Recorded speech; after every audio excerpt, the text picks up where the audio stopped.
A internet é um grande marco na história da humanidade. Com ela, o mundo se tornou mais próximo, permitindo a conexão com outros lugares, outras pessoas, além de facilitar a busca por praticamente qualquer assunto possível. Uma das características desse mundo novo é a possibilidade de se manter no anonimato. Ao colocar algo na internet ou até mesmo fazer pesquisas, não é necessário dizer quem é você ou revelar a sua identidade. Entretanto, essa ideia de ser anônimo está trazendo problemas à nossa sociedade. Sem revelar sua identidade, muitos acreditam que podem dizer ou fazer o que bem entenderem e que não sairiam punidos e nem seriam descobertos. Isto acabou abrindo brecha para os chamados haters, pessoas que propagam discursos de ódio e preconceito. Mas como fazer para que esses casos diminuam?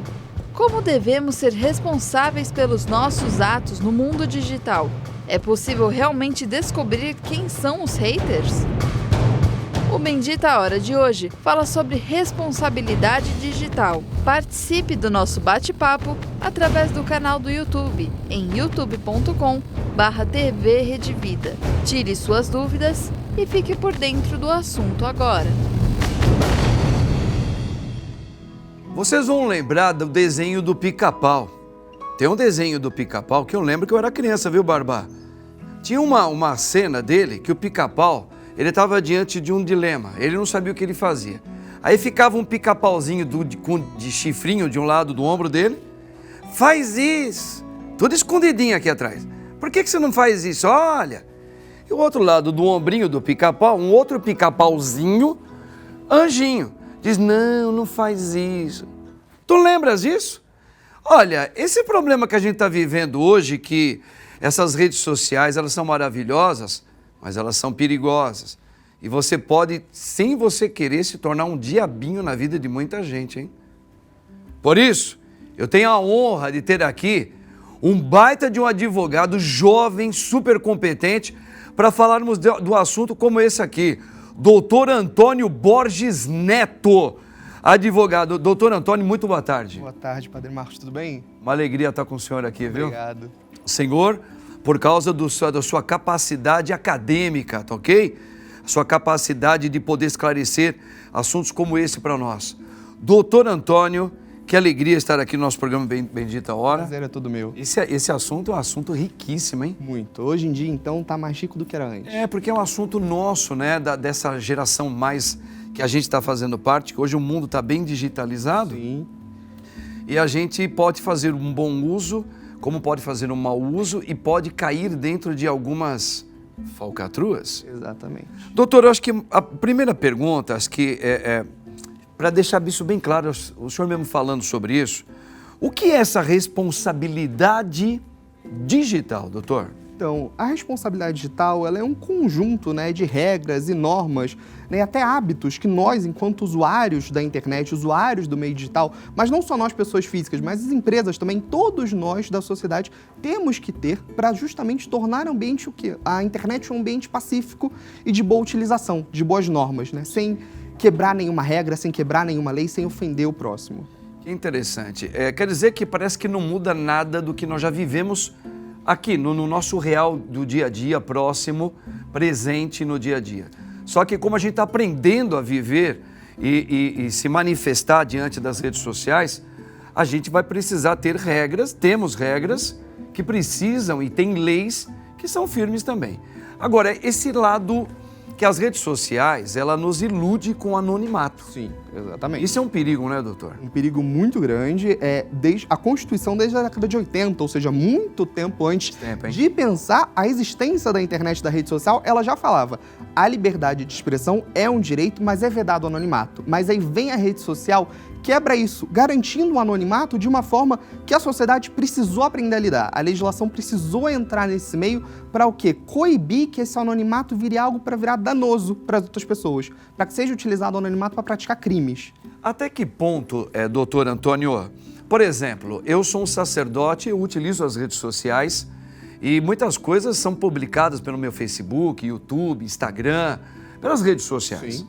E aí digamos que alguém do meu próprio meio, da igreja, da fé, que me segue, porém ele pode pegar um trecho, apenas um trecho, e ele pode utilizar no seu anonimato, ou alguém pega isso daí no anonimato e reverte aquilo que eu estou falando na íntegra, ele pode obscurecer apenas com um pedacinho e defamando a imagem minha como sacerdote. E depois reutilizando essa imagem cortada para o público e criticar. Fala, olha esse sacerdote, é um sacerdote verdadeiro? Será que ele está condizente com a sua fé fazendo isso? E mostra. E claro, um público que segue esta pessoa, que está, entre aspas, no anonimato, não sabe a real do que foi dito, fez um recorte, publicou daquele jeito e obscurece, não para todos, mas para os seguidores dele, que aquele padre não é um bom padre. Isso é um crime? É um crime, com certeza. Na verdade, assim, são diversos até os crimes nesse tipo de situação. Primeiro que você está utilizando a imagem de uma pessoa sem a autorização dela, porque embora você tenha publicado, você publicou na sua rede social. Aquela pessoa não pode utilizar e deturpar a sua imagem, ou às vezes até alterar a sua fala, colocar uma fala ali que você não disse. Hoje em dia existem recursos para fazer isso. Para além disso, utilizar aquilo como uma forma de ofender a sua imagem, ofender a sua privacidade, difamar você. Tudo isso é uma série de crimes que podem acontecer nesse mundo digital. Podemos dizer que hoje, no crime digital também, está sendo utilizado a questão... Eu vou usar um termo meu, claro. O senhor sabe melhor do que eu. Hoje está fazendo sucesso criar polêmica. Sim. E isso dá audiência. Sim. Por exemplo, existem alguns podcasts que hoje entram um pouco nessa coisa. Aqui eu vou falar tudo. Aí traz um convidado que teve uma experiência que ela foi super polêmica. O cara vai lá e fala como é que foi. Aquilo enche de... muitas pessoas hoje podem estar usando as redes sociais para gerar a parte comercial para ele, utilizando de imagens do outro, que é um crime, para polemizar e ganhar dinheiro em cima. Sim, muitas pessoas utilizam isso, elas pegam esse trecho sem a autorização daquele que falou, sem aquilo, e isso já configura um crime. E principalmente, não é nem só usar, mas como você vai utilizar, aquilo. Você vai criar um debate sadio ou você vai ofender a imagem daquela pessoa, você vai ofender alguém através da fala daquela pessoa. Isso que é o principal problema, e é isso que a gente tem que cuidar para evitar. Muito bem, esse assunto é muito quente e gostoso ao mesmo tempo, gente. Doutor, mas o mesmo pensamento utilizado? Eu gostei da imagem, mas eu quero tirar. Ali a rede social é daquela pessoa, ele publicou aquilo, mas digamos que eu quero fazer um recorte, porque eu admirei o que a pessoa... Agora é o contrário. Sim. Eu admirei o trabalho daquela pessoa, eu vou lá, retiro aquela imagem, publico nas minhas redes sociais, pessoais minhas, para os meus seguidores ver que beleza que é. Nesse caso, é diferente? É diferente, mas entra uma questão mais ética, né? O ideal é que você, querendo replicar aquela imagem e não havendo meios, porque a rede social ela permite aquele meio como se fosse uma réplica dando os direitos autorais, por exemplo. Eu vou repostar, eu vou como retweetar, eu vou... Enfim, são formas de colocar aquilo porque você já indica a autoria. Se você vai só recortar aquele corte, colocar como se fosse seu, sim, como se fosse uma publicação sua, o ideal é entrar em contato com aquela pessoa, perguntar se você pode utilizar para você resguardar. Você me permite eu fazer isso aqui? Exatamente. Eu sou um admirador seu, exatamente. Tal. Se a pessoa falar ok, tudo bem, eu acho que aí é negociável. Exatamente. É negociável justamente para manter a ética, para manter a educação. Com o aumento nos discursos de ódio e violência na internet, a sociedade tem procurado saídas para que essas práticas acabem. Uma delas é a SaferNet, uma associação que desde 2005 tem como principal função promover a segurança digital no Brasil. A associação já recebeu mais de 2 milhões de denúncias com relação a crimes de ódio na internet e traçou um perfil das vítimas com base nestas denúncias. Os dados são alarmantes. Mais de 59% das vítimas desses discursos de ódio são negros e 67% mulheres. Outras minorias, como LGBTQIA+, e aborígenes, também aparecem nas estatísticas. A tecnologia trouxe muitas facilidades, mas como tudo na vida, é preciso ter responsabilidade para usar as redes de forma construtiva. Exatamente como numa conversa presencial, Antes de escrever qualquer mensagem, é preciso lembrar que por trás das telas existe uma pessoa com sentimentos e emoções. Olha aí, minha gente. Doutor Antônio, eu sempre ouvi, já há um bom tempo, que todos nós homens é como um chip. Nós teríamos um chip que estaria sempre muito perto da gente, que ia saber todos os nossos passos, onde nós estávamos, o que estávamos fazendo, né?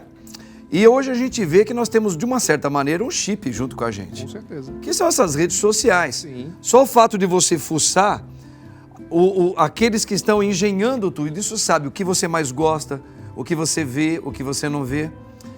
Esse rastreamento que todo mundo sabe, está sendo feito um trabalho também, doutor, aí vem a pergunta, de um combate a esses crimes, como a gente viu nessa estatística, está sendo feito um progresso, um investimento forte para inibir esse tipo de comportamento, porque ainda é muito grande, doutor. Sim, então, realmente, como você falou, infelizmente ainda é muito grande. Eu acho que são diversas frentes que podem e hoje em dia combatem esse tipo de crime. A principal é sempre a conscientização, é falarmos sobre isso, utilizar o espaço. Como a gente está fazendo aqui. Exatamente. A criação de leis para coibir isso. Hoje, felizmente, nós temos, né, muitas vezes agravantes para crimes cometidos, né, ofensas, discursos de ódio dentro do ambiente cibernético. Mas, infelizmente, a rede social é um ambiente tão vasto, tão complexo, que isso acaba dificultando muitas vezes o processo de punição, localização ou ainda reiterar aquele tipo de discurso de ódio, reiterar as pessoas que vão fazer aquilo, vão utilizar a rede para isso. Né? Muitas vezes, nós, enquanto sociedade, dependemos muito das redes sociais, que são empresas, como qualquer outra, para justamente auxiliar no combate a isso. Né? Hoje em dia, a regra no Brasil é que essas empresas mantenham os dados armazenados, porque você pode identificar qual foi a autoria, quem produziu aquilo, indicar pelo menos um caminho para justamente o quê? A rede social auxiliar o cidadão para descobrir quem lhe ofendeu, quem produziu aquilo e ainda, principalmente, para além do âmbito legal, a rede social ela precisa de mecanismos para coibir esse tipo de situação. Às vezes, suspender o perfil, colocar um aviso, né? Hoje em dia a gente tem visto tanto isso crescente e é uma medida muito necessária, porque você não pode utilizar a rede social para isso. Então, a principal punição, às vezes, é impedir a pessoa de usar. Infelizmente, parece que o ser humano, parece que ele só aprende sendo punido. Exatamente. Não é? Parece que é uma coisa que está na nossa própria natureza. Nós temos a nossa querida Marilda, que é uma dama maravilhosa, que sempre nos segue aqui. Marilda, ela faz uma pergunta. Boa tarde. Muitos, quando estão atrás de uma tela, acham que pode tudo. Isso é uma verdade. Há realmente uma punição para quem abusa disto? É o que a gente está começando a falar aqui, né? Exatamente. Existem punições, né? Como a gente falou, muitas vezes são crimes já tipificados, já tem a pena, já tem inclusive outras formas, né? Não só no criminal, né? Não só você prender a pessoa, mas justamente uma indenização por danos morais. Tudo isso existe, mas o que a gente falou, como a própria Marilda falou, é tão difícil identificar quem está por trás da tela que muitas vezes a punição direta em quem cometeu aquele crime é o que fica mais difícil. Então, aí entra aquele papel da rede social para auxiliar não só a não fazer, mas identificar quem fez. Ou fornecer mecanismos às autoridades, né, aos juízes, à polícia, para identificar quem foi o autor daquele delito. Perfeito. Para que possa haver uma punição que é prevista em lei. Ok. Então, acho que isso é super interessante, viu, gente? Como o doutor está nos explicando aqui, nós vamos ter que ter um papel meio chato de ter que levar isso às autoridades legais quando você percebe que você está sendo lesado de alguma maneira pelas redes sociais. Porque se for, primeiro, a conscientização, como está sendo dito aqui, um explicando para o outro, olha, cuidado, você está sendo assistido, cuidado que é a mesma coisa como você está vivendo aqui fora, há lei para tudo, né? Mas conscientizou e também correr atrás, levando pelas autoridades legais, para tentar correr atrás do criminoso que vem fazendo isso com você. A gente tem que gastar nosso tempo. Ok? Gente, doutor, deixa eu ver aqui, ó. Uma pergunta, né? Vou fazer uma perguntinha. Doutor, por exemplo, se eu me sinto... Eu dei aquele exemplo primeiro da imagem que você tem nas suas redes sociais. Alguém vai lá, pega, tira, não pergunta nada, ainda defama. Qual seria os recursos que eu possa buscar para me defender e para... Não digo processar, mas para inibir esse tipo de ação? Então, o primeiro recurso, eu acho que é até o mais rápido, porque pode ser feito dentro do ambiente virtual, é você registrar a ocorrência. A delegacia digital, ela registra esse tipo de ocorrência e você já certifica aquele crime para a polícia. Mas, para além disso, é muito importante que você procure um advogado ou uma advogada que vá tratar desse tema para justamente oferecer a melhor solução, conversar com você. Você quer uma solução no âmbito penal, no âmbito civil, o que vai funcionar melhor para você? Às vezes você tem autoria ou não de quem fez aquilo, porque se você sabe quem fez, você vai atrás daquela pessoa. Sim. Você tenta conversar. Às vezes a tratativa pode ser feita como uma mediação, não precisa necessariamente processar. Claro. Pode ser uma notificação extrajudicial, uma conversa prévia, orientado por um profissional. Eu acho que é mais sensato, dependendo no primeiro momento assim. Sempre sensato. E pode te ajudar a solucionar o caso. Às vezes a pessoa vai emitir uma nota, vai pedir desculpas, simplesmente expondo para aqueles seguidores o erro dela. Isso conscientiza e, de certa forma, acaba reparando o dano também causado. Que legal. Doutor Antônio, espetacular. A gente já percebeu aqui o quanto o senhor realmente tem uma capacidade, não só para isso, mas como profissional. Eu agradeço imensamente. Eu teria tantas outras perguntas para fazer sobre esse crime do Pix, etc. Mas vamos deixar para um próximo momento, porque o doutor Antônio, olha aqui, ó, doutor Antônio Borges Neto, grava bem esse nome e já procure os trabalhos dele que não tem para ninguém. Doutor, muito obrigado. Deus abençoe. Prazer. Foi um prazer estar contigo aqui. Prazer igualmente. E olha, gente, no próximo bloco, padre, com o próximo assunto com você aí, hein? Não saia. Tamo junto.